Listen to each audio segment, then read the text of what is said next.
can you take breaks at play parties?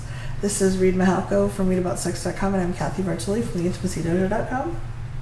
And is it, like, do you have to be in there the whole time, and, like, can you give yourself a break? What does that mean? Oh, whatever's happening. Sounds penetrative. Oh, no, so bad. Sorry, guys, no, there was no pun warning for that. Yeah, pun warning. Warning. So, like, I've seen people that are so excited they don't want to take breaks. Mm-hmm. I know that for my play parties, I try to have a quiet area, an area that's non-sexual, that people can go if they don't want to be in the midst of a party, okay. and they can just kind of recoup. And I know for some people that have anxiety or some mental challenges, that's a really useful thing to have. Mm-hmm. But what do you think? I mean, taking breaks, I think the question is, how can you better take care of yourself and support others in taking care of themselves? Yeah. So whether that's a break, like some people, they need to be on the dance floor the whole night. Yeah. Because they just had a shitty week and they just need to sweat it out. They need to dance it out. And again, like you said in another video, like at play parties, playing with other people sexually requires their consent. Yes. So it's not like you're dragging people out onto the dance floor to have them dance with you. Yes. So it would seem normal that break taking just happens at a play party, because a break means you're not playing with somebody or playing with yourself. Mm-hmm.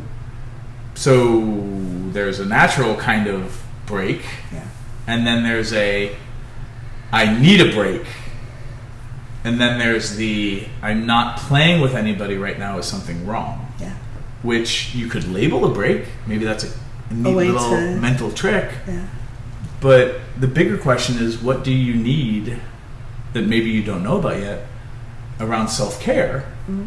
And then how do we support everybody in a healthy way to take care of themselves too? Because if everybody's taking care of themselves out on the dance floor, it's a better dance party. Mm-hmm. Yeah. I think just tuning in, like you said, some people don't want breaks or need breaks. Some people do. Just listening to yourself and taking care of yourself and giving yourself permission to say, wow, I'm gonna walk through all the rooms and say hi to a couple of people and then go take a break. That's okay too. Like, figure out what you need with that. And if they don't have a separate area, usually they have a food area, or you can even go to the bathroom for a few minutes and just like take care of yourself. If it's not an open space.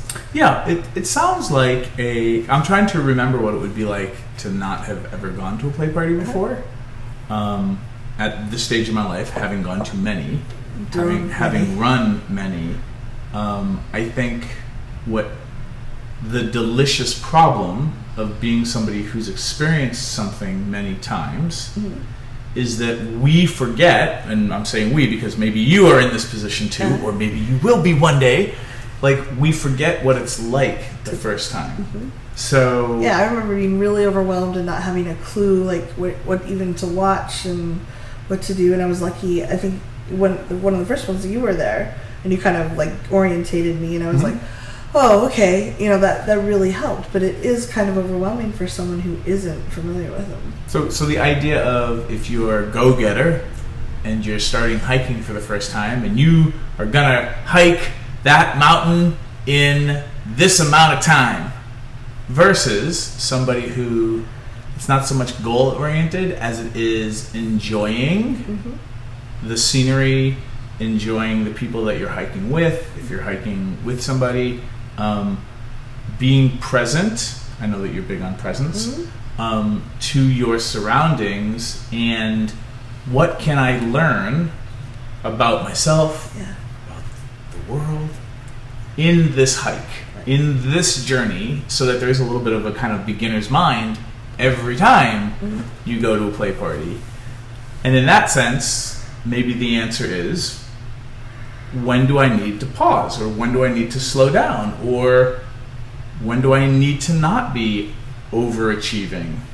And maybe some days I need to be overachieving. Like, let's see if today I can break my record on the hike, which is fun, but if that's the only setting you have ever, You're not enjoying the hike necessarily. and then have you in trying to break your record every time, are you even asking yourself the question about self-care?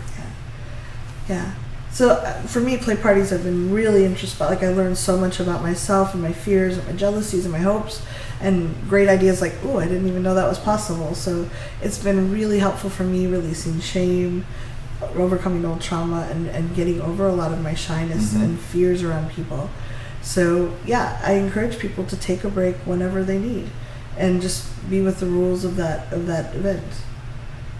There you go. Please leave comments and questions below. We'd love to hear them.